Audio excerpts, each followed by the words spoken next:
Certains parfums ne disparaissent jamais vraiment.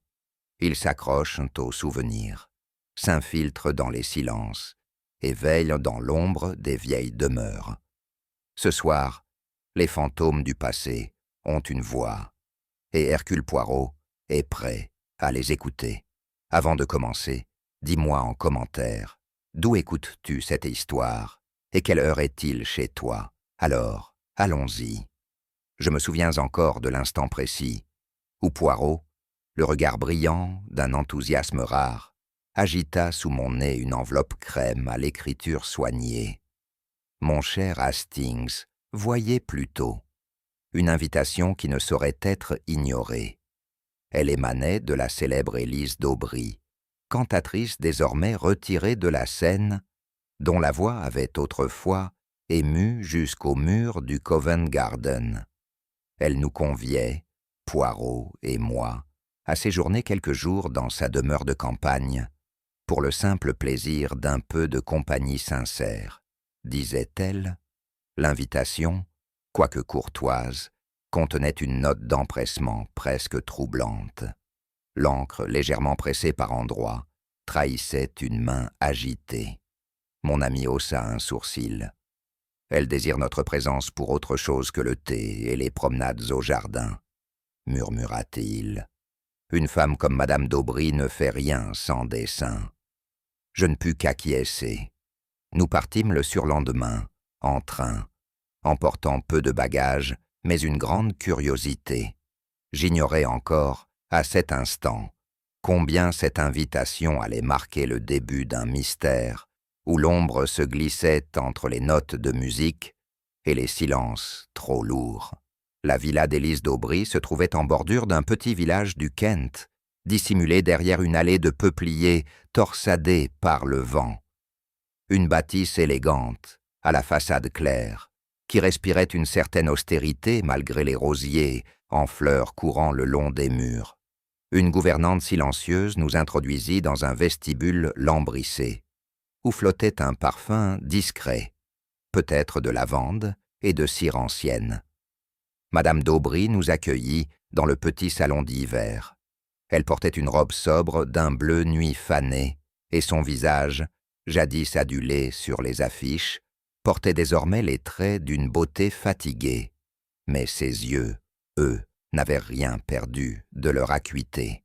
« Monsieur Poirot, capitaine Hastings, vous m'honorez. » Elle nous observa comme une musicienne qui accorde son instrument, avec précision, presque froideur.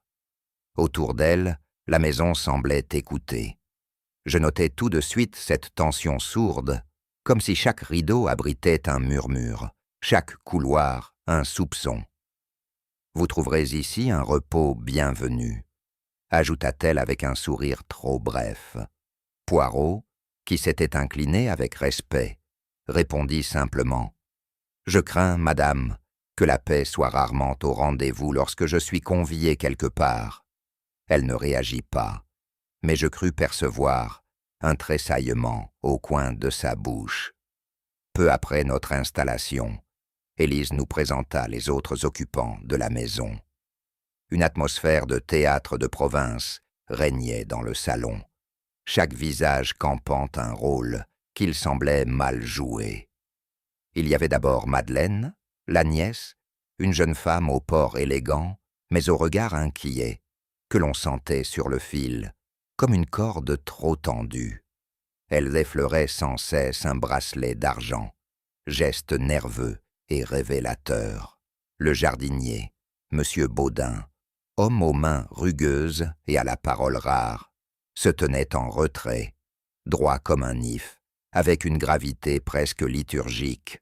Je ne sus jamais s'il nous craignait ou s'il nous méprisait.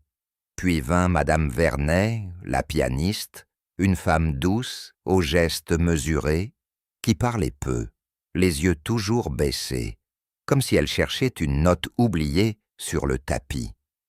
Son silence me troubla plus que 1000 paroles. Enfin, un invité inattendu, Monsieur Félix Delorme, au costume impeccable mais au sourire trop large, comme collé sur un masque. Il se disait critique musical, mais son nom ne me disait rien. Je me penchai vers Poirot, qui contemplait la scène sans mot dire. « Un étrange public », murmurai-je. Il répondit, le ton bas. Et peut-être un public de trop pour une seule représentation. Après le dîner, nous fûmes conduits à nos chambres respectives. La mienne donnait sur le jardin arrière, celle de Poirot, tout à côté. En passant dans le couloir, je remarquai que la porte de la chambre d'Élise était entr'ouverte.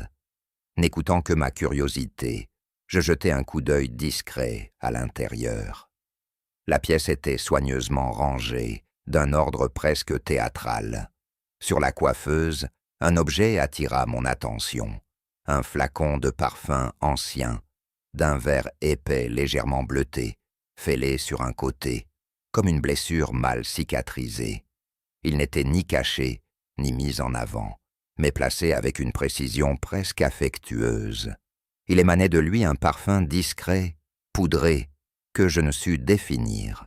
Il m'évoquait à la fois une présence et une absence, un objet trop beau pour être ignoré, trop endommagé pour être utilisé. « Hastings, vous rêvassez devant des souvenirs ?» lança Poirot derrière moi, me faisant sursauter. Je m'écartai précipitamment. Ce flacon, il m'a paru singulier. Il s'approcha et l'examina de près, sans le toucher. Oui, une chose à la fois fragile et précieuse, une combinaison potentiellement fatale. Il me lança un regard. Je crus déceler dans son ton quelque chose d'inquiétant. Ou bien était-ce déjà mon imagination? Nous descendîmes pour le thé du soir, servi dans un petit salon au fauteuil trop bas, dont le mobilier semblait avoir été figé dans le souvenir d'un autre temps. Autour de nous, les invités bavardaient poliment, mais chaque échange sonnait faux, comme une répétition dont le texte aurait été oublié. « Félix, vous avez entendu la dernière critique de Covent Garden ?» demanda Élise avec un sourire qui ne parvenait pas à adoucir la morsure de sa voix. « Il me semble, oui, une note un peu acide, » répondit l'intéressé, baissant brièvement les yeux vers sa tasse. La nièce, Madeleine, ne disait rien. Elle tournait distraitement sa cuillère, l'air absent, mais je vis son regard s'attarder un instant sur le collier d'Élise. Un bijou lourd, ancien. Madame Vernet, quant à elle, caressait doucement le bras du fauteuil, le regard perdu vers le piano fermé. Poirot, immobile, observait. Je reconnaissais ce silence-là chez lui, celui du chat qui laisse la souris courir un peu avant de refermer la patte. Il y a dans cette maison, Hastings, une dissonance, murmura-t-il, lorsqu'un rire bref résonna dans la pièce, suivi d'un silence trop rapide. Une dissonance?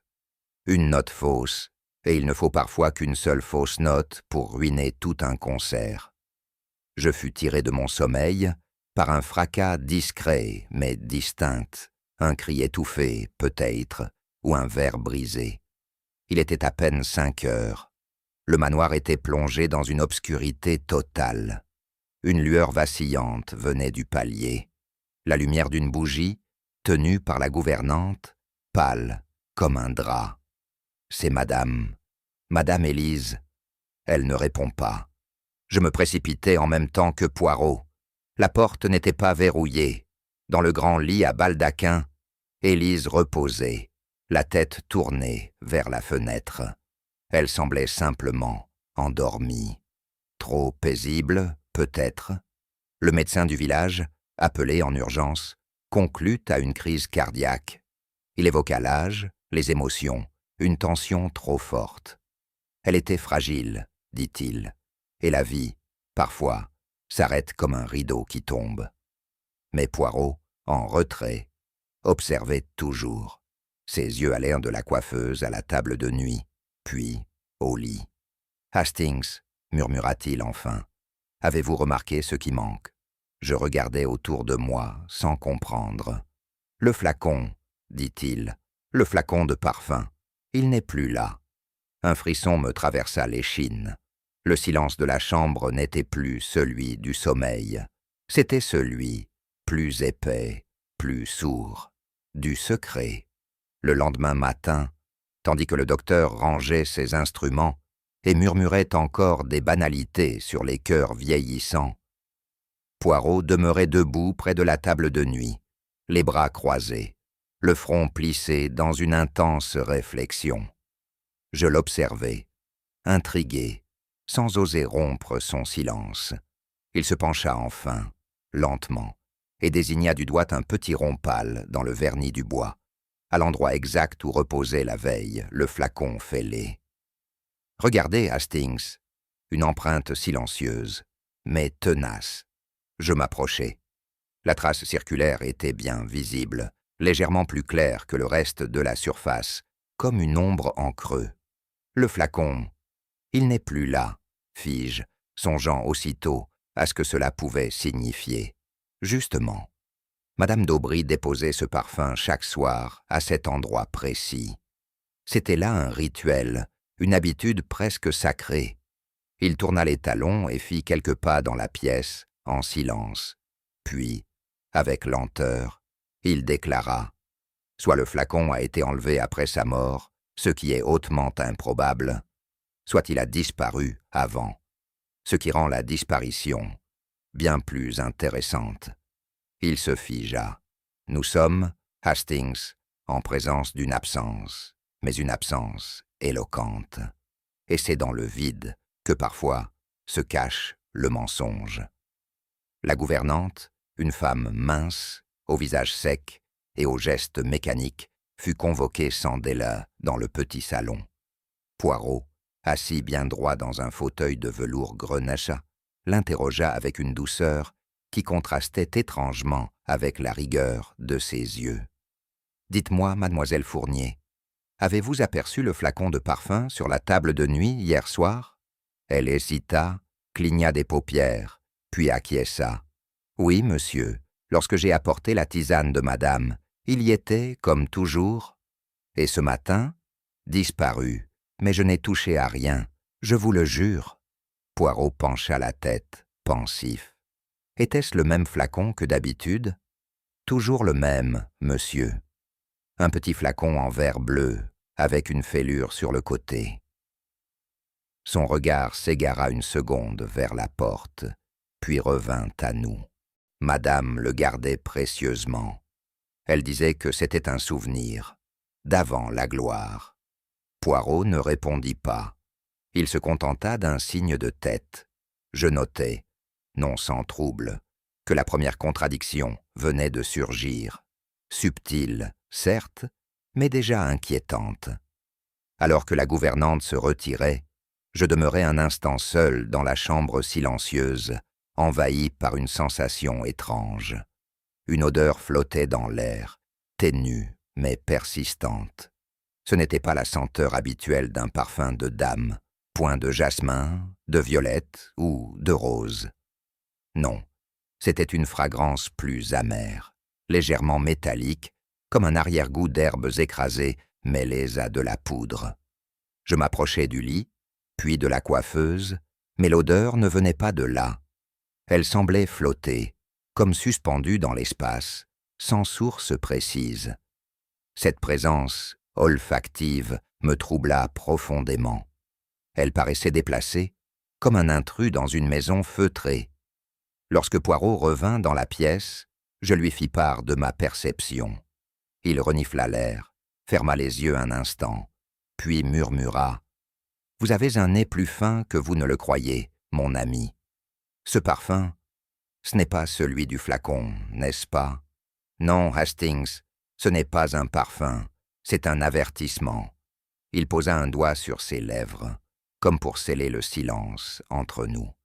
Mais dans ses yeux, je vis s'allumer une étincelle que je ne lui connaissais que trop bien.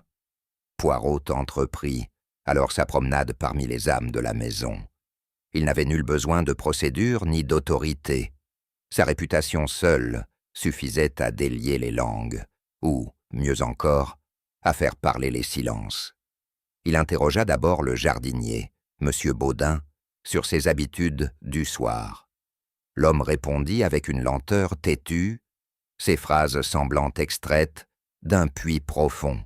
« J'ai vu la lumière s'éteindre à 22 heures, comme d'habitude, dit-il. Et avez-vous remarqué un quelconque mouvement dans le couloir? Rien de plus qu'un chat qui file, mais les chats, eux, n'emportent pas les parfums. » Poirot sourit à cette remarque. Il passa ensuite à la nièce, Madeleine, que nous trouvâmes dans la bibliothèque, les doigts crispés sur un livre qu'elle ne lisait pas. À ses questions anodines sur la soirée passée, elle répondit par des mots trop rapides, précipités, comme pour effacer tout soupçon avant qu'il ne naisse. Ses yeux brillaient d'un éclat fiévreux. Félix Delorme, quant à lui, affecta l'ironie détachée. « La tragédie aime les artistes, dit-il. C'est presque un passage obligé, n'est-ce pas? » Mais son ton était celui de l'homme qui cherche à dominer une peur qu'il ne comprend pas encore. Poirot revint vers moi plus tard et résuma. « Il y a ici des nerfs à vif, Hastings, et l'odeur du passé, mêlée à celle d'un acte plus récent. » Je trouvai Madeleine d'Aubry seule dans le grand salon, accoudée au piano fermé.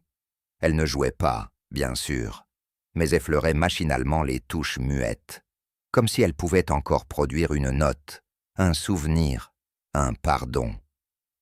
Je m'approchai avec précaution, ne voulant pas troubler ce fragile équilibre. « Mademoiselle, puis-je » Elle hocha la tête sans me regarder. « Vous vous posez des questions, capitaine Hastings, n'est-ce pas ?» Je répondis prudemment. « Il est ça naturel, lorsqu'un décès survient, de chercher à comprendre. » Elle se détourna alors, les yeux brillants. Ma tante était une femme puissante, mais cela ne fait pas d'elle une femme juste. Je ne suis pas hypocrite, monsieur. Il y a longtemps que je sais que l'amour ne comptait pas dans cette maison. Ses paroles étaient cinglantes, mais son ton n'avait rien de haineux. Il y avait là une douleur ancienne, rentrée, usée. Poirot, qui avait écouté depuis l'embrasure de la porte, s'approcha à son tour. « Vous connaissiez le flacon ?» demanda-t-il doucement. « Celui de maman. Oui. Tante Élise l'avait gardé, bien sûr. Comme tout le reste. » Ces mots flottaient comme un reproche suspendu. Mais derrière sa colère, il y avait peut-être autre chose. Ce fut dans le petit salon aux tentures vert olive que je retrouvai Félix Delorme, un verre à la main, le regard perdu dans la cheminée éteinte. Il m'accueillit d'un sourire fatigué. Elle était une étoile, capitaine. Une étoile froide, mais fascinante. Je m'assis face à lui, curieux malgré moi. « Vous l'avez aimée, n'est-ce pas ?» Il haussa les épaules. Elle m'a toléré quelques mois. Le reste n'était que silence. Il vida son verre d'un trait, puis ajouta d'un ton plus bas. « Je lui ai pardonné. Mais elle, voyez-vous, n'a jamais rien regretté. Jamais. » Ses doigts tremblaient légèrement. Je notais ce détail sans rien dire. « Ce parfum, dit-il soudain, elle en mettait parfois avant de chanter, même seule, comme un talisman, un poison, si l'on veut, mais pour l'âme. » Ces mots me glacèrent. Il parlait comme un homme encore blessé, et peut-être encore dangereux. Madame Vernet jouait à demi-voix une sonate oubliée sur le piano du petit salon. Poirot s'approcha, mains croisées derrière le dos. « Vous étiez proche de Madame d'Aubry ?» Elle cessa de jouer, mais ne se tourna pas. J'étais son écho. Un écho fidèle? Elle hésita, puis hocha la tête. Aussi fidèle que peut l'être une femme qui a renoncé à sa propre voix. Poirot resta silencieux, puis posa doucement. « Et vous, madame, connaissiez-vous ce flacon ?» Elle referma lentement le couvercle du clavier. Je le reconnaîtrais entre mille. C'était celui de sa sœur. De sa sœur. Elle leva enfin les yeux vers lui. Il y avait dans son regard une ombre ancienne et un secret trop longtemps gardé. Il ne faut pas réveiller certains parfums, monsieur Poirot. Ils sont faits pour disparaître. Mais déjà, l'odeur amère de la vérité commençait à se répandre. 3 jours après la mort d'Élise d'Aubry, alors que le chagrin feutré de la maisonnée semblait lentement s'estomper sous les routines du quotidien, Poirot reçut une enveloppe officielle, cachetée, remise en main propre par un jeune assistant du coroner. Il l'ouvrit avec une lenteur calculée, dépliant les feuillets sans un mot. Je l'observais depuis le fauteuil près de la fenêtre, plus nerveux qu'il ne voulait bien l'admettre. « Eh bien, Poirot ?» Il ne répondit pas immédiatement. Ses yeux parcouraient les lignes, attentifs, concentrés. Puis, il reposa les feuillets sur la petite table, joignit les doigts et déclara dans un souffle. « Elle n'est pas morte d'une crise cardiaque, Hastings. Elle a été empoisonnée. » Je me levai d'un bond. « Empoisonnée? Mon Dieu! Mais par qui? » C'est toute la question, mon ami. Le poison est lent, subtil, presque indétectable. Pas une substance spectaculaire, plutôt un effacement progressif. Il montra une note dans le rapport. Traces infimes d'un alcaloïde végétal, probablement administré à faible dose sur plusieurs jours. Cela demande patience, sang-froid et connaissance. Il s'interrompit, les sourcils froncés. Cette affaire, Hastings, n'est pas née d'un accès de colère. Elle est née d'un calcul, d'un souvenir peut-être. Et si je ne me trompe pas, son parfum en est la clé.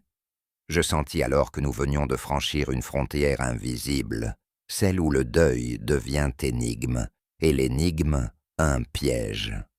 Depuis ce moment, Poirot ne parla presque plus que du flacon. Il en fit une obsession. Chaque entretien, chaque réflexion, chaque silence, même semblait tourner autour de cet objet volatile, à la fois présent par son absence et insaisissable dans sa réalité. « Hastings, disait-il en se promenant le long de la bibliothèque, ce flacon est le centre exact de l'affaire. Il est à la fois preuve, mobile et souvenir. » Je ne comprenais pas. Mais si quelqu'un voulait tuer Élise, pourquoi utiliser un parfum? Justement parce qu'il est familier, intime. Un parfum est une chose que l'on accepte sur la peau, que l'on respire sans crainte. L'arme idéale, si elle est dissimulée derrière un geste de beauté. Je me tus, frappé par la justesse terrible de l'image. Poirot poursuivit. Il n'a pas disparu par accident. Il a été volontairement retiré de la scène, et je parierais mes moustaches qu'il a été remplacé ou modifié bien avant le jour de la mort. Vous croyez donc que le parfum, lui-même, était le vecteur du poison? Oui, et le fait qu'il manque aujourd'hui ne fait que renforcer cette hypothèse. Il s'arrêta net, puis ajouta doucement. Le mensonge, Hastings, ne laisse pas toujours de traces visibles, mais il a une odeur, et celle-ci commence à me paraître familière. La nièce d'Élise, que nous retrouvâmes ce jour-là dans le jardin d'hiver, paraissait plus apaisée. Mais sous cette tranquillité nouvelle, je crus déceler une tension maintenue à grand-peine. Poirot, fidèle à lui-même, commença par quelques politesses, évoquant la beauté des dahlias et la fraîcheur inattendue du vent. Puis, sans transition, le flacon de parfum de votre tante. Était-ce un objet récent? Elle hésita. Non, c'était un flacon ancien, très ancien, je crois. Il appartenait à sa mère. Elle n'y tenait pas pour sa valeur. Il est fêlé depuis toujours, mais comme à une sorte de talisman. Et vous, le connaissiez-vous bien? Je le voyais chaque fois que j'entrais dans sa chambre. Il avait sa place. Elle le nettoyait elle-même. Un silence s'installa. Poirot rompit ce fil invisible. Il a disparu. Elle leva brusquement les yeux vers lui. Je ne savais pas. Il n'a pas été emporté par mes gardes, mademoiselle. Quelqu'un voulait qu'il ne soit plus là. Elle détourna le regard, et je me demandais, non pour la dernière fois, si elle regrettait la disparition du flacon, ou la mémoire qu'il contenait. Ce fut, en explorant les papiers personnels d'Élise, rangés dans un secrétaire fermé à clé, que la gouvernante nous autorisa, à contre-cœur, à ouvrir, que Poirot mit la main sur un ensemble de lettres reliées d'un ruban décoloré. L'écriture, nette mais nerveuse, portait un prénom qui nous était jusqu'alors inconnu. Clémence. « Une sœur, dit Poirot à voix basse. Voilà une pièce du puzzle que l'on avait discrètement retirée. Les lettres, écrites depuis la province, parfois depuis l'étranger, témoignaient d'un lien passionné, puis douloureux. L'une d'elles, datée d'il y a près de 25 ans, se terminait abruptement. « Je ne puis te pardonner. Tu m'as volé ce qui me revenait. Ne t'avise plus jamais de prononcer mon nom. » Voilà qui explique certaines absences, murmurai-je. Ou certains silences, répondit Poirot.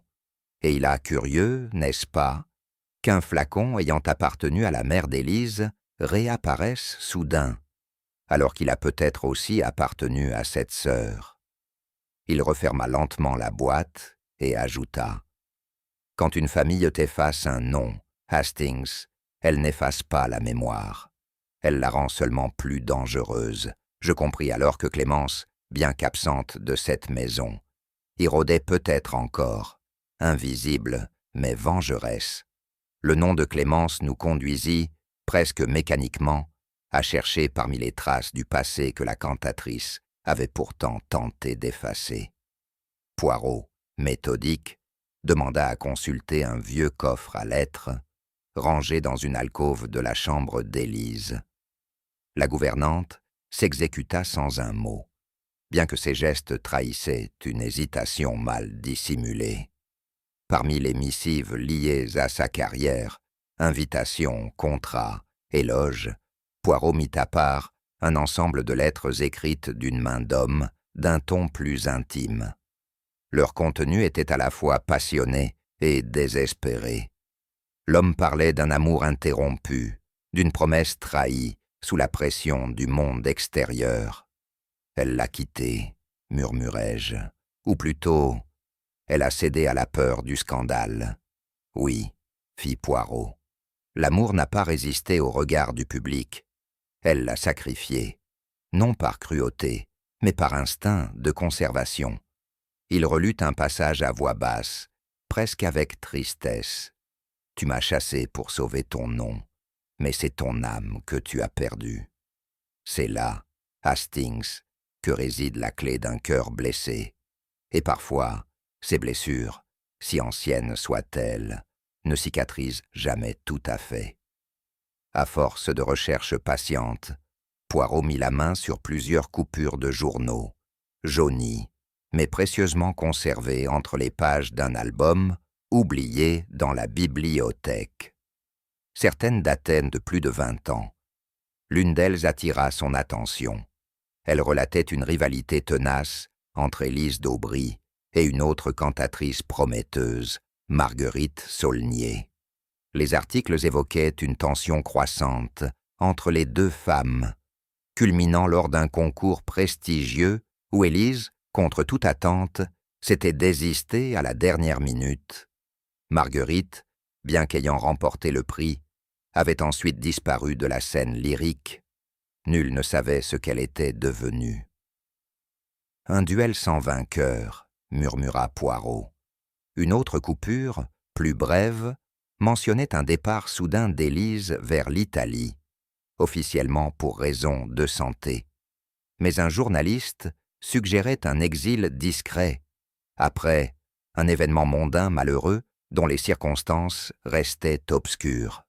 « Elle a fui », dit Poirot en refermant l'album. « Non pas un ennemi, mais une vérité. Et cette Marguerite Saulnier, pourrions-nous la retrouver? Peut-être, ou peut-être est-elle plus proche qu'on ne le croit. » Je frémis légèrement, car je comprenais à présent que le parfum d'Élise n'était pas qu'un souvenir. Il était un témoin. peut-être même un aveu. Les jours passaient, et la villa, malgré le deuil affiché, ne livrait ses secrets qu'au compte-gouttes. Mais Poirot, lui, semblait tisser patiemment une toile invisible autour de chaque mot retenu, chaque regard détourné. Une chose devenait de plus en plus claire. Élise avait méthodiquement bâti le silence autour d'une part essentielle de sa vie. Elle avait supprimé toute mention de Clémence dans ses papiers officiels, effacé les traces de Marguerite Saulnier de ses souvenirs publics et voilé ses amours de jeunesse sous la pudeur du renoncement. Tout cela, sans doute, pour préserver une image, une légende. Mais comme le dit si bien mon ami, le silence, Hastings, est un sol fertile où les rancunes poussent mieux que les fleurs. Et à mesure que nous avancions, je sentais que ce jardin trop bien entretenu recelait, quelque part, la racine amère d'un poison. Et quelqu'un, aujourd'hui, avait décidé de le faire éclore. Ce matin-là, en passant près du salon principal, je fus attiré par quelques accords joués sur le piano, hésitants, tremblants, comme des paroles qu'on aurait voulu dire sans oser. Madame Vernet était seule, assise devant l'instrument, et ses doigts glissaient avec lenteur sur les touches, s'attardant sur certaines notes comme on s'attarde sur un souvenir trop doux pour être oublié. Poirot s'arrêta à son tour. Il ne dit rien, respectant cette pudeur musicale avec une délicatesse rare chez lui. Les yeux de la pianiste étaient fixés droit devant elle, comme si le meuble noir contenait non seulement les sons du passé, mais les voix absentes, les regrets ensevelis. « Vous avez joué cela avec beaucoup d'émotion, madame, » dit finalement Poirot d'un ton presque chuchoté. Elle détourna les yeux, mais ne répondit pas. Une ombre passa sur son visage. « Cette pièce n'a-t-elle pas été composée pour 2 voix ?» demanda-t-il doucement. Elle acquiesça, puis dans un souffle, l'autre voix n'a jamais été entendue. Je ne compris pas tout de suite, mais je sentis que dans ces quelques mesures étouffées, quelque chose de plus fort que la musique avait tenté de revenir à la surface, et que Madame Vernet avait tout fait pour l'y maintenir. Nous étions ce soir-là dans la bibliothèque, lorsqu'un vieil album de photographies attira mon attention. Parmi les pages légèrement gondolées, une image se détacha, 2 jeunes femmes côte à côte, devant un piano à queue. Élise, bien sûr, et à ses côtés, une femme dont le visage m'était inconnu. Poirot la reconnut sans hésitation. Clémence. Sous la photographie, une inscription soigneusement calligraphiée. Répétition générale. Récital de juin 1905. Poirot fronça les sourcils. Ce récital n'a jamais eu lieu, et pour cause. Quelques heures plus tard, au détour d'une conversation avec la gouvernante, il obtint la confirmation de ce qu'il soupçonnait déjà.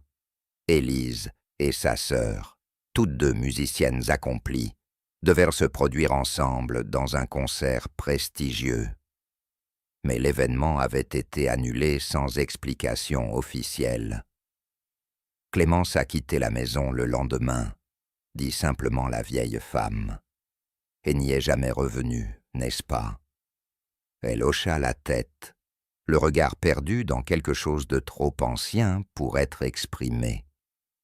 Un silence brutal, Hastings, voilà ce qui a recouvert cet échec. Et quand un récital ne se joue pas, parfois, c'est parce que l'une des 2 voix a été réduite au silence d'une autre manière. Ce fut Poirot qui découvrit, en feuilletant une partition ancienne posée sur le pupitre du piano, une enveloppe glissée entre 2 feuillets. Elle était fine, jaunie, et son ouverture, fragile, trahissait une intention inachevée. L'écriture, nerveuse mais élégante, portait simplement « À Élise, à ne lire que si je pars ». Il l'ouvrit avec lenteur, comme s'il s'agissait d'un document sacré.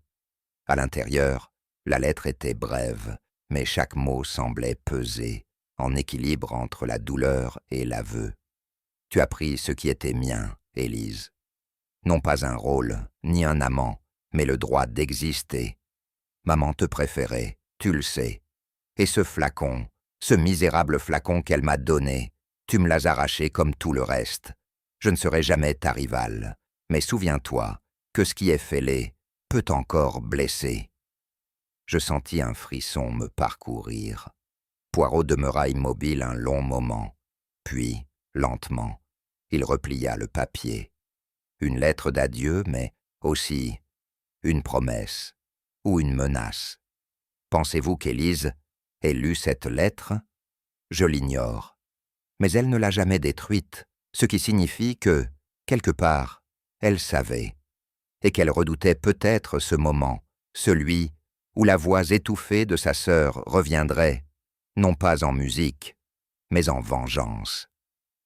Dans l'après-midi, Poirot retrouva Madame Vernet dans la véranda, occupée à repriser un châle, avec une concentration presque affectée.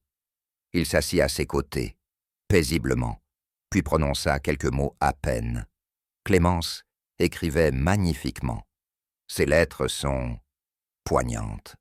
Elle leva les yeux, figée. « Vous avez trouvé quelque chose ?» Une lettre, non envoyée, mais gardée. Le silence qui suivit fut long. Puis elle reprit son ouvrage, mais ses mains tremblaient. Clémence avait une voix douce, vous savez, pas seulement au piano. C'était une femme entière, mais que l'on regardait à moitié. Même sa mère ne voyait qu'Élise. Poirot hocha lentement la tête. « Et vous étiez son amie. » Elle baissa les yeux, mais ses joues se teintèrent d'un rouge discret. J'étais ce qu'on peut être lorsqu'on n'a pas de nom à donner aux sentiments.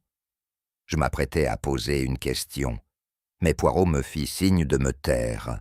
Il allait parler à nouveau, lorsque la gouvernante entra brusquement dans la pièce pour nous prévenir qu'un appel du notaire venait d'arriver. La conversation se rompit là, suspendue comme une phrase sans ponctuation. Mais la fissure, elle, venait de s'ouvrir un peu plus. Ce soir-là, n'arrivant pas à trouver le sommeil, je décidai de faire quelques pas dans le parc. La lumière tombait doucement sur les allées, et l'air frais me parut plus salutaire que les murs silencieux de la villa. En longeant un massif de cyprès, j'aperçus deux silhouettes à demi dissimulées par la pénombre. L'une d'elles était sans conteste Madeleine. Elle semblait agitée, gesticulant avec une nervosité palpable. L'autre, un homme, grand, vêtu sobrement, que je ne reconnus pas immédiatement. Il parlait à voix basse. Mais à un moment, le ton de la jeune femme s'éleva. « Je vous ai dit de ne plus venir ici. Ce n'est pas le moment. » L'homme répondit quelque chose que je ne saisis pas. Il tenait un objet à la main, une boîte, peut-être, qu'elle repoussa violemment. Puis elle s'éloigna brusquement, le laissant seul dans l'ombre. Je me dissimulai un instant, troublé. Qui était cet homme, et que faisait-il là, en pleine nuit, dans un jardin endeuillé? Lorsque je rapportai la scène à Poirot, il hocha lentement la tête. Le présent, Hastings, s'invite dans le passé, avec des gestes malhabiles, et parfois, c'est dans les rendez-vous dissimulés que s'écrit le dernier acte. Le lendemain, Poirot se montra d'une humeur inhabituelle. Non qu'il fût agité, non, cela ne lui ressemblait guère, mais il réfléchissait en silence, avec une intensité presque douloureuse. Il me demanda de l'accompagner dans le salon de musique, où il resta longuement immobile face au piano. Il y a dans cette maison, Hastings, des couches de vérité superposées, des souvenirs qu'on dissimule sous d'autres, et ce que nous découvrons n'est peut-être pas ce que l'on cherche à nous cacher. Je restai silencieux. Vous parliez de la nièce, hier soir. Cette rencontre dans le jardin, elle n'est pas anodine. L'homme n'était pas un inconnu. Vous croyez qu'elle cache quelque chose? Je crois, dit-il lentement, qu'elle se débat dans un filet qu'elle ne comprend pas encore. Mais quelqu'un, lui, tire sur les nœuds depuis longtemps. Il s'interrompit, puis se tourna vers moi.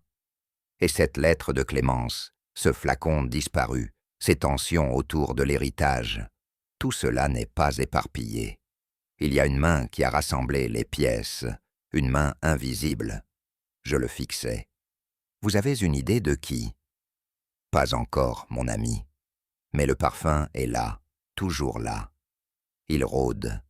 Et là où il flotte encore, c'est que le mensonge s'apprête à parler. Il fallut toute la patience de Poirot, et peut-être aussi cette discrète autorité qu'il portait naturellement en lui, pour faire parler Monsieur Baudin, le jardinier. L'homme, aux gestes lents et au dos voûté par les années, semblait d'abord sourd à toute question, mais quelque chose dans la voix de mon ami, peut-être une forme de respect sincère, fit finalement céder ses résistances. Nous étions assis non loin du potager, dans ce coin reculé du parc, où les rosiers formaient un rideau de silence. Baudin s'exprima sans se presser, comme s'il arrachait les mots, un à un, de la terre. « J'ai connu mademoiselle Clémence, monsieur, avant même qu'elle devienne invisible. »« Invisible ?» répéta Poirot. Le jardinier hocha lentement la tête. « C'est ce qu'elle est devenue ici. On ne disait plus son nom. Mais elle venait souvent au jardin, autrefois. C'était elle qui m'avait appris à tailler les pivoines sans les blesser. Une vraie main de musicienne, mais qui savait lire la terre aussi. » Il s'interrompit, le regard dans le lointain. Elle était douce, et c'est peut-être ça qui lui a coûté cher. Vous l'aimiez bien, n'est-ce pas? Demandai-je doucement. Un hochement de tête et un murmure, à peine audible. On n'oublie pas ce genre de présence, surtout quand elle a été effacée. Le visage de Baudin se durcit légèrement, à mesure que Poirot poursuivait ses questions. Mais la douleur l'emportait sur la réserve. « Et savez-vous ce qu'il est advenu de mademoiselle Clémence ?» Un long silence. Puis, elle est morte, un soir, comme ça, sans bruit. On a parlé d'un malaise. Le docteur du village a signé les papiers, mais personne n'a posé de questions. Personne? Ceux qui auraient dû les poser avaient tout intérêt à se taire. Il se tut, puis ajouta d'un ton plus bas. Elle ne se plaignait jamais, même quand on la reléguait dans la petite chambre sous les combles, quand on lui refusait le piano ou les promenades avec les invités. Elle restait digne.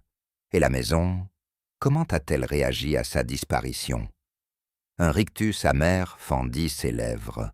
On a rangé ses affaires en une journée. Pas de messe, pas de larmes, juste un silence, et quelques mots secs dans le courrier d'Élise. Ma sœur n'est plus, elle repose. Poirot nota quelque chose dans un carnet. Et pourtant, Monsieur Baudin, il me semble qu'elle ne repose toujours pas. De retour dans la bibliothèque, Poirot me fit signe de le suivre jusqu'à un meuble qu'il avait, semble-t-il, déjà repéré. Il en sortit un dossier jauni portant le nom de la mère d'Élise. À l'intérieur, des documents notariés, des relevés de biens, et un testament, rédigé d'une main ferme mais daté d'une époque où les deux filles vivaient encore sous le même toit. « Regardez ceci, Hastings, » dit Poirot, en pointant une clause particulière. Le testament original prévoyait un partage équitable entre Élise et Clémence, incluant la maison, une collection d'objets d'art et un coffret de bijoux de famille. Mais une mention manuscrite, datée de 2 ans plus tard, modifiait les conditions. Clémence y a été rayée, sans justification apparente. Toute la succession revenait à Élise. Voilà donc ce que certains appellent une révision, et que d'autres nommeraient une exclusion, dit Poirot d'un ton grave. Je fus choqué. Pensez-vous qu'Élise ait influencé leur mère? Il haussa les épaules. Je ne peux rien affirmer. Mais je peux constater ceci. La sœur effacée l'a été jusque dans les papiers officiels, et le flacon fêlé, ce symbole presque dérisoire, était peut-être tout ce qu'il lui restait. Il s'interrompit, songeur. Quand on prive une âme de tout, Hastings, il arrive qu'elle revienne chercher justice, non pas pour ce qu'on lui a pris, mais pour ce qu'on lui a refusé d'être. Ce fut encore Baudin qui, sans que Poirot ne le pousse davantage, laissa échapper la pièce manquante du souvenir. Nous étions revenus près de l'orangerie, là où l'air embaumait d'un parfum plus franc que les mots. « Le jour où Clémenceau est partie, dit-il, elle n'a emporté qu'un sac et laissé une chose. » Poirot tourna la tête. « Une chose ? Un flacon, petit, de ce qu'on pose sur une coiffeuse. Je me rappelle, il avait déjà un éclat sur le côté. Elle l'avait posé là, sur la pierre du puits, comme si elle voulait qu'on le trouve. Et qu'en est-il advenu ? Madame Élise l'a pris, elle n'a rien dit. Elle l'a simplement ramassé et porté dans sa chambre. Je me tus, comme figé. Baudin, lui, soupira longuement. Ce n'était pas un objet de valeur, voyez-vous, mais c'était tout ce qu'il restait d'elle, ici. Ce flacon, c'était Clémence, ou du moins, ce qu'on avait voulu garder d'elle. Poirot fixait l'horizon, pensif. Parfois, dit-il très bas, l'oubli se scelle dans une vitrine, et c'est dans le silence des objets qu'éclate un jour la mémoire qu'on croyait étouffée. Le lendemain, Poirot se rendit à Canterbury pour consulter un ancien pharmacien qu'il connaissait de longue date, un certain Monsieur Lemoine, homme discret, collectionneur d'essences anciennes. Il revint en fin de journée, visiblement plus grave que d'ordinaire, et me fit signe de le suivre dans notre chambre. « Hastings, dit-il, ce que contenait ce flacon n'était pas un simple parfum. » Je me redressai. « Que voulez-vous dire ?» Le verre était teinté de bleu, légèrement opalescent. Cette nuance précise était typique d'un modèle français du début du siècle, et le moine a reconnu la signature du verrier. Il se tut un instant, puis poursuivit. À l'époque, certaines pots de maison produisaient des extraits de plantes rares, dont l'angélique noire, une plante capiteuse aux notes sucrées, mais qui, à forte concentration, provoque maux de tête, étourdissement, et à très faible dose, un affaiblissement progressif du système nerveux. Je le regardai, horrifié. « Vous pensez que ce flacon contenait cela ? Je pense, dit-il, que Clémence l'a su, et que ce parfum lui venait de sa mère, un poison hérité, en quelque sorte. Mais pourquoi le garder ? Pourquoi Élise l'aurait-elle conservé ? » Poirot sourit tristement. Parce que ce flacon était plus qu'un objet, c'était une relique, une promesse, un avertissement muet. Et quelqu'un, récemment, l'a rouvert. Non pas pour se souvenir, mais pour s'en servir. Je compris alors que le parfum, depuis le début, n'était pas qu'un symbole. Il était devenu une arme soigneusement dosée, patiemment administrée et terriblement personnelle. Poirot, fort de ses conclusions, exigea d'inspecter l'armoire à parfum dans la chambre d'Élise, que personne n'avait encore osé toucher depuis le drame. La gouvernante, d'abord réticente, céda sous le regard inflexible du détective. À l'intérieur, soigneusement rangés, se trouvèrent une demi-douzaine de flacons, chacun étiqueté, chacun presque plein, sauf un petit flacon bleu, fêlé, dont le contenu semblait avoir diminué, et dont l'odeur ne correspondait pas à celle que j'avais perçue les jours précédents. Poirot l'ouvrit avec précaution, en humant à peine. Ce n'est pas la même composition. On a rempli ce flacon avec une essence différente. Et regardez, la couche intérieure du verre est trop propre. Il a été nettoyé récemment. Vous pensez qu'on a remplacé le liquide à l'intérieur? Oui, l'ancien poison a été soigneusement vidé, puis remplacé par une autre essence, plus anodine, ou presque. Mais ce nettoyage aussi méticuleux soit-il, à laisser des traces.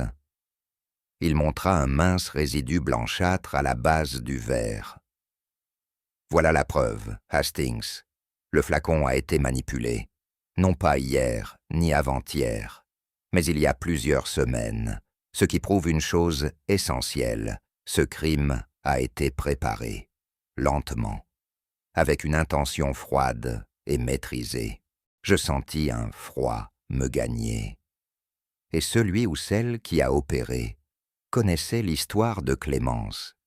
Et plus encore, murmura Poirot, il connaissait l'effet exact de chaque goutte. C'est là que réside la signature du meurtrier, non dans la brutalité, mais dans la précision, et dans cette précision, une vengeance aussi vieille que le souvenir d'un flacon oublié.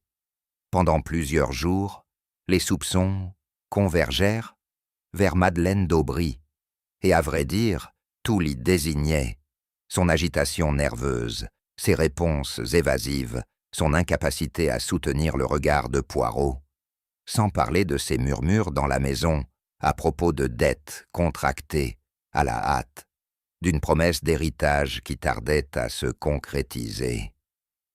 Elle connaissait l'histoire du flacon. Cela, elle l'avait reconnu elle-même. Et il était avéré qu'elle possédait une clé de la chambre de sa tante. Les domestiques l'avaient vue entrer à plusieurs reprises, notamment les semaines précédant le décès, à des heures où elle n'en avait pas l'habitude. Même moi, je devais l'admettre, les faits, accumulés, formaient un portrait troublant. Ce serait presque trop parfait, me soufflai-je un soir. Justement, répondit Poirot, les choses trop bien alignées me mettent toujours mal à l'aise. Il ne la condamna pas. Il ne l'interrogea pas davantage non plus, comme s'il attendait qu'elle se trahisse elle-même, ou qu'un détail infime, négligé, vienne rompre cette façade. « Hastings, dit-il enfin, n'oubliez jamais ceci. Le véritable coupable ne se trouve pas là où tout le monde regarde, mais là où plus personne ne regarde depuis longtemps. » Et moi, je continuais de regarder la nièce. Ce fut durant un petit déjeuner, pris dans ce silence pesant, que seule la mort parvient à instaurer entre des gens qui ne s'aiment guère, que Poirot laissa tomber sa phrase comme une pierre dans un bassin immobile. J'ai prévenu le magistrat de canton. Il se pourrait qu'un mandat soit établi sous peu. Il n'en dit pas plus. Il beurra tranquillement sa tartine et porta sa tasse à ses lèvres. Mais les regards se braquèrent aussitôt sur Madeleine, figée, pâle, les mains tremblantes. Elle tenta d'articuler une réponse, mais sa voix se brisa. « Moi? Non, vous ne pouvez pas croire. Je n'ai rien fait. Je n'aurais jamais pu. C'était ma tante. » Ses yeux se remplirent de larmes, non de celles qu'on feint, mais de celles qu'on n'arrive plus à contenir. Puis elle se leva brusquement et quitta la pièce. Personne ne parla. Poirot termina calmement son thé. « Vous avez été cruel, dis-je enfin, presque choqué. » Il me jeta un regard bref, mais non dénué de douceur. Cruel, peut-être, mais nécessaire. La vérité, Hastings, aime parfois les silences bouleversés. Il révèle ce que 1000 mots dissimulent. Je retrouvai Madeleine un peu plus tard dans le petit salon, recroquevillée sur un fauteuil, le visage enfoui dans un mouchoir chiffonné. Elle ne jouait pas, elle ne trichait pas, et je ne pus m'empêcher d'éprouver un trouble profond face à cette détresse sincère. « Vous croyez vraiment que je l'ai fait ?» demanda-t-elle sans lever les yeux. « Je ne sais plus ce que je crois, » murmurai-je. « Les apparences sont parfois perfides. » Elle releva la tête. Ses yeux rougis me fixèrent avec une intensité bouleversante. Ma tante n'était pas une femme facile. Elle savait humilier, elle savait punir. Mais je ne lui voulais aucun mal. Je voulais seulement qu'elle m'aime un peu. Ces mots me frappèrent au cœur. Ce n'était pas la plainte d'une héritière frustrée. C'était l'aveu d'une enfant oubliée. Je quittai la pièce bouleversé et rejoignis Poirot sur la terrasse. Il m'écouta en silence, les bras croisés sur la rambarde. « Vous la croyez, n'est-ce pas ?» Il acquiesça lentement. « Oui, Hastings, elle dit vrai. Et cela confirme ce que je soupçonnais depuis le début. Elle est innocente. » Je n'eus pas le temps de répondre, car déjà, il ajoutait « Et celui, ou celle qui est coupable, a tout fait pour que vous ne l'entendiez pas pleurer. » Ce fut le lendemain que Poirot révéla ce qu'il avait gardé pour lui jusque-là. Nous étions dans la chambre d'Élise, et il tenait le flacon entre ses doigts, ganté, avec la délicatesse d'un archiviste. « Hastings, voyez-vous cette irrégularité dans le dépôt au fond du verre ? Oui, cela ressemble à un résidu cristallisé. Exactement. Et cela indique que le liquide contenu dans ce flacon n'a pas été versé récemment. Il y était resté plusieurs semaines, peut-être davantage. » Je fronçai les sourcils. Mais cela voudrait dire que l'échange n'a pas eu lieu la veille du décès, mais bien en amont. L'assassin a préparé son crime avec soin et a laissé le poison agir lentement, à très faible dose. La substitution du contenu n'est pas un geste précipité, c'est une œuvre de patience. Il s'interrompit, pensif. Un tel calcul, un tel sang-froid. Cela exclut Madeleine. Elle aurait agi par impulsion. Ici, tout est prémédité. Je songeais aux mains de Madame Vernet sur le piano, calme, maîtrisée. Et cela nous rapproche de quelqu'un qui, depuis toujours, vit dans la nuance et la retenue. Poirot ferma le flacon, le rangea dans son mouchoir et dit doucement « Le poison ne tue pas en un jour, mais la vengeance, elle, se distille parfois pendant des années, comme une partition silencieuse qu'on attend simplement de jouer. » Poirot, désormais convaincu de l'innocence de la nièce, entreprit une vérification méthodique des allées et venues dans la chambre d'Élise. Il établit un calendrier, recoupant les horaires des domestiques, les habitudes de la défunte, et les rares moments où d'autres avaient pu entrer sans être vus. « Il y a eu 3 fenêtres d'opportunité, » déclara-t-il en tapotant le carnet posé devant lui. « Et une seule correspond à une visite discrète, hors des habitudes. »« Qui ?» demandai-je. « Madame Vernet. » Je fus surpris. Elle semblait si effacée, si secondaire. « Elle venait parfois jouer du piano à Élise en fin d'après-midi, » dit Poirot. « Mais un jour, elle est montée seule, sans prévenir. Elle a prétexté une migraine en début de soirée. Et personne n'a noté son absence. C'est ce soir-là que le flacon a été manipulé. » Il se leva lentement. « Et cela, mon cher Hastings, change tout. » Car ce geste n'avait rien de banal. Il demandait un calme absolu, une intention dissimulée, et surtout, une connaissance du parfum original. Or, qui d'autre qu'elle connaissait les notes exactes de celui de Clémence? Je demeurai silencieux, et pourtant, une sensation étrange, presque de malaise, commençait à se former en moi. Vous pensez que ce n'est pas seulement une vengeance ancienne? Je pense, dit-il simplement, que c'est une partition qu'elle joue depuis trop longtemps, et qu'elle a, enfin, osé terminer. Depuis quelques jours, j'observais Madame Vernet d'un œil neuf. Elle se mouvait dans la maison avec la même douceur apparente, la même discrétion. Et pourtant, quelque chose avait changé. Ce n'était pas elle qui paraissait différente. C'était le regard que je portais sur elle.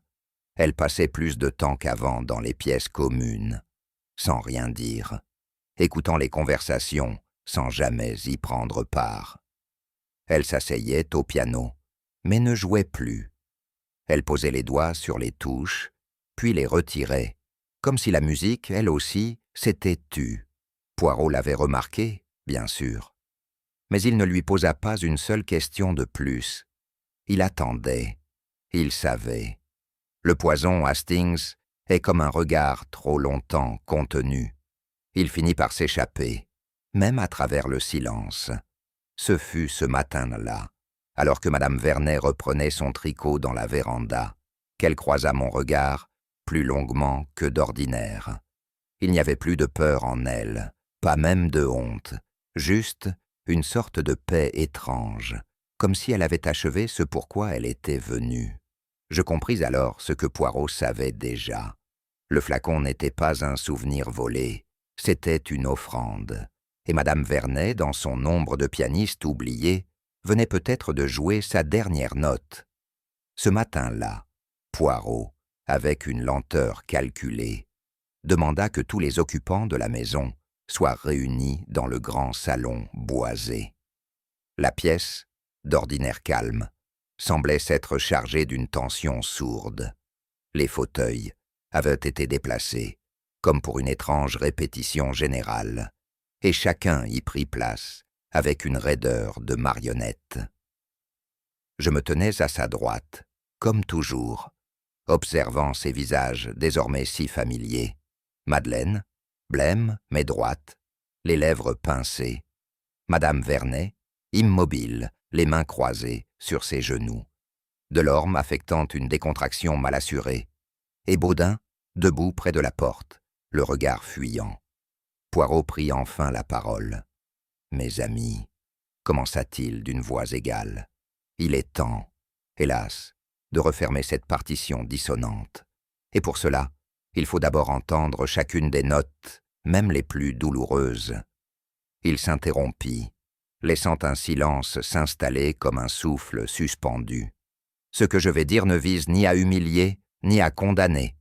Il s'agit de vérité, et la vérité, comme un parfum trop longtemps scellé, finit toujours par se répandre. Je sentis, en moi, un frisson monter, car je savais que Poirot n'avait jamais parlé sans raison, et que l'air, ici, s'apprêtait à changer d'odeur. Poirot, fidèle à son habitude, ne se lança pas dans des accusations brutales. Non, il déroula les faits comme un musicien révèle une mélodie oubliée, mesure après mesure, jusqu'à faire naître l'harmonie au sein du chaos. « Tout commence, dit-il, par une omission, une sœur disparue, Clémence, effacée du récit familial, reléguée à une ligne de testament barrée d'un trait sec. Elle n'est pas morte d'une crise, mes amis, elle est morte d'un oubli construit. » Il marqua une pause, laissant les mots s'imprimer. Puis vint le flacon, un objet simple, insignifiant peut-être, mais qui portait en lui une mémoire, celle d'un parfum ancien, d'une essence rare et toxique, conservée des années durant, comme une relique. Il se tourna vers Madeleine. « Vous n'avez jamais touché à ce flacon, n'est-ce pas ?» Elle secoua la tête, les yeux écarquillés. Poirot se tourna alors vers Madame Vernet. « Mais vous, madame, vous l'avez connu, car il appartenait à Clémence, n'est-ce pas? Et vous l'aimiez. » Un silence pesant tomba. Madame Vernet ne répondit pas. « Ce flacon, reprit-il, a été vidé, nettoyé, puis rempli d'un poison lent, insidieux. Il avait été replacé exactement là où Élise s'y attendait, quelques semaines avant sa mort. » Il fit un pas en avant. Elle se parfumait chaque soir, croyant à un geste rituel. Elle a inhalé, puis absorbé. Chaque jour, un peu plus. Je l'entendais dérouler le fil, sans précipitation, et je compris que ce n'était plus un raisonnement. C'était une vérité qui s'imposait, irrésistiblement. Poirot s'approcha de la table où il avait posé le flacon. Il le souleva, le tenant comme un prêtre soulèverait un calice. « Ce flacon, mes amis, n'est pas un objet de vanité. Il est une mémoire brisée, un chagrin contenu dans du verre. Il appartenait à Clémence, oui, et elle l'a laissé derrière elle, comme un testament silencieux. » Il se tourna vers Madame Vernet, qui fixait l'objet avec une intensité presque douloureuse. « Vous saviez ce qu'il contenait, n'est-ce pas? Vous saviez que ce flacon rester intacte après toutes ces années, pouvait devenir une arme, et vous avez attendu. Elle ne bougea pas, mais je crus voir ses doigts se crisper légèrement sur l'accoudoir. « Ce qui est fêlé, murmura Poirot, peut encore blesser. C'est ce que disait votre ami dans sa lettre. » Il reposa le flacon avec soin. Ce parfum, lentement distillé, a fait ce qu'aucun poison violent n'aurait pu faire. Il a fait croire à la fatalité. Et pourtant, derrière cette douceur, il y avait une volonté précise. Il se redressa. Ce n'est pas un accident, ce n'est pas un héritage précipité, c'est une composition. Et vous, Madame Vernet, en étiez la seule auteure. Poirot se tourna lentement vers Madame Vernet. Son regard, d'ordinaire empreint de bienveillance, s'était voilé d'une gravité que je ne lui connaissais que dans les instants les plus solennels de ses révélations. D'une voix douce, presque mélancolique, il murmura. « Vous étiez une artiste, madame, et comme tout artiste, vous saviez composer. Non des symphonies, cette fois, mais une vengeance. Et vous l'avez jouée sans fausse note. » Madame Vernet ne scia pas. Elle demeura immobile, les traits figés, comme pétrifiée par le silence des autres. Vous étiez proche de Clémence, bien plus que ne le soupçonnait quiconque ici. Vous avez partagé avec elle plus qu'un amour des arts. Vous partagiez ses secrets, ses douleurs, ses humiliations. Un frémissement traversa les épaules de la vieille femme, imperceptible. Quand Élise l'a évincée de l'héritage, elle a brisé plus qu'un lien familial. Elle a brisé un cœur, et vous n'avez jamais pardonné. Poirot s'approcha d'un pas. Alors, vous avez attendu. Vous avez recueilli la nièce, gagné sa confiance. Vous vous êtes faite discrète, loyale, presque effacée. Et quand l'heure est venue, vous avez ressorti le flacon et réécrit l'histoire.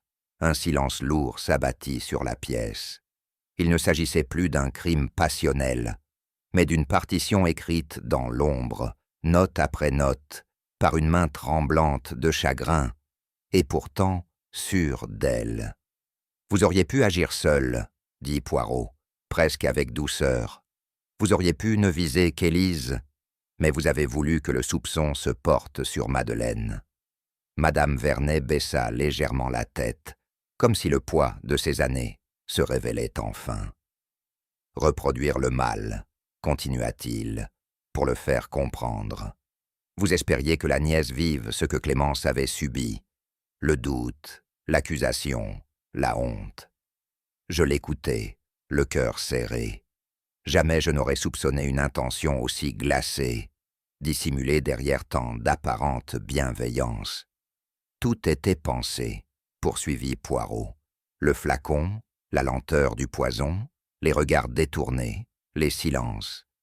Vous avez mené cette danse funèbre avec une précision presque musicale. Madame Vernet leva enfin les yeux. Elle l'a abandonné, murmura-t-elle. Elle a laissé Clémence mourir sans pardon. Et moi, je suis resté, j'ai veillé, j'ai attendu. Son regard ne contenait ni haine, ni triomphe, mais une tristesse si ancienne qu'elle semblait devenue pierre. Poirot ne dit mot pendant un instant. « La loyauté, dit-il enfin, peut être un masque redoutable. Lorsqu'elle devient vengeance, elle ne protège plus, elle dévore. » Et il ajouta, comme une note finale, compose avant le silence. « Vous n'avez pas tué par colère, madame, vous avez tué par amour, et c'est là, peut-être, ce qu'il y a de plus terrible. » Je restais là, figé, incapable de détourner le regard de madame Vernet. Je n'aurais su dire si c'était la douleur de la vérité ou la beauté sinistre de sa construction qui me bouleversait le plus. Tout ce que j'avais cru percevoir, les attentions d'une vieille dame aimante, ses silences polis, son regard posé, tout cela s'effondrait. Je n'arrive pas à y croire, soufflai-je à Poirot, alors que les autres quittaient lentement le salon. Il ne répondit pas tout de suite. Il demeura immobile, les bras croisés, le regard perdu dans les flammes mourantes de la cheminée. « C'est cela, mon ami, murmura-t-il enfin. Le crime le plus parfait n'est pas celui qui échappe à la loi. C'est celui que l'on ne veut pas croire possible. » Je hochai la tête, lentement, incapable d'apaiser le tumulte intérieur que cette affaire m'avait laissé. Elle semblait si juste, dis-je, presque à voix basse. Juste, oui, répondit Poirot. Mais la justice du cœur n'est pas celle des hommes. Elle est irrégulière, capricieuse, souvent cruelle.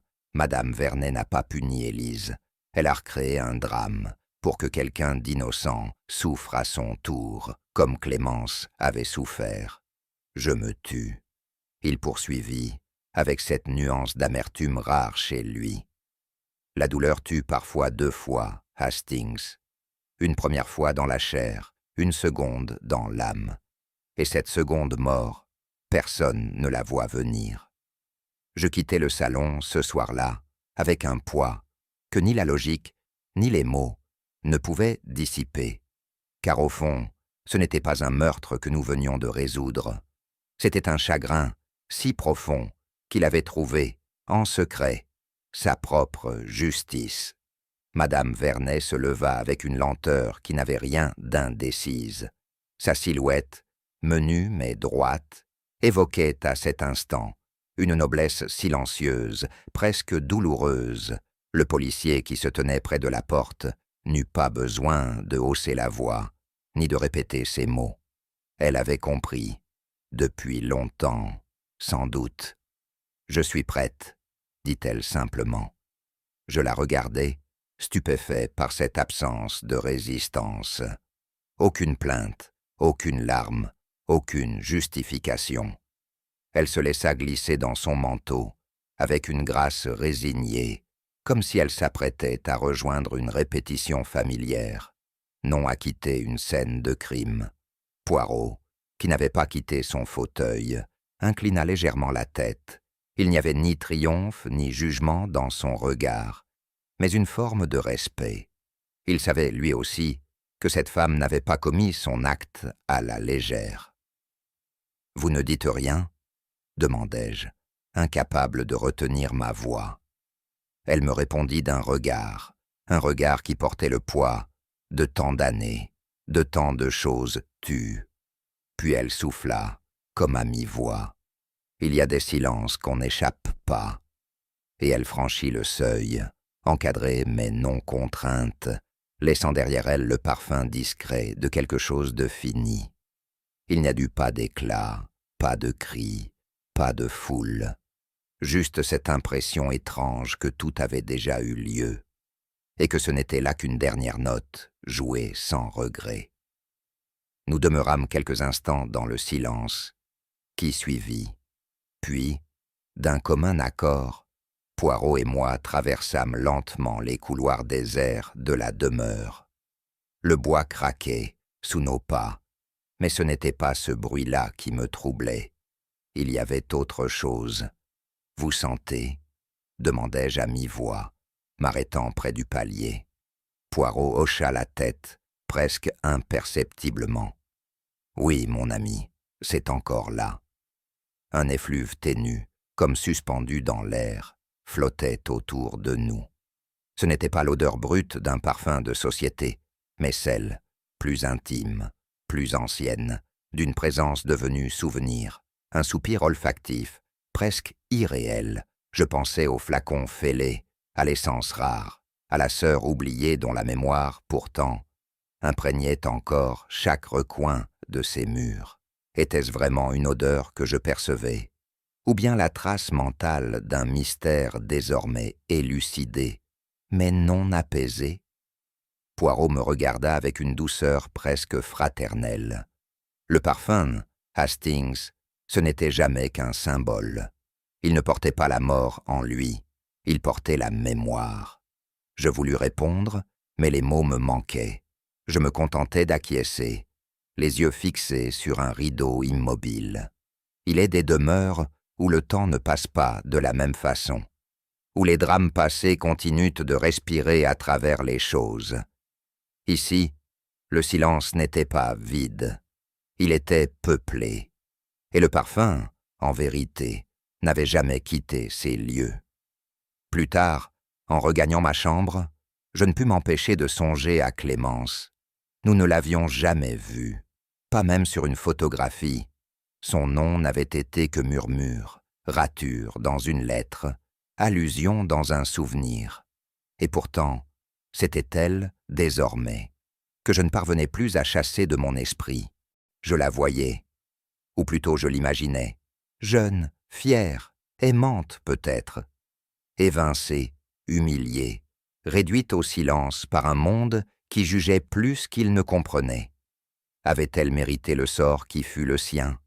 Et surtout, aurait-on pu un jour lui rendre justice autrement? Trop tard, murmurai-je à moi-même. Poirot, qui était resté pensif près de la fenêtre, répondit sans se tourner.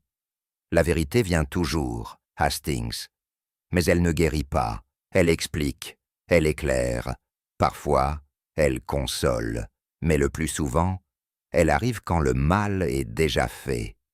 Je sentis en moi une profonde mélancolie, non pas liée au crime, ni même à sa résolution, mais à cette forme de fatalité que rien, pas même la plus brillante des déductions, ne pouvait inverser.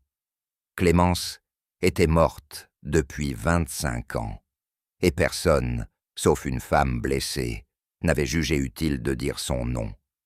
Ce soir-là, en refermant les volets sur le parc endormi, je compris que certaines vérités ne cherchent pas à punir.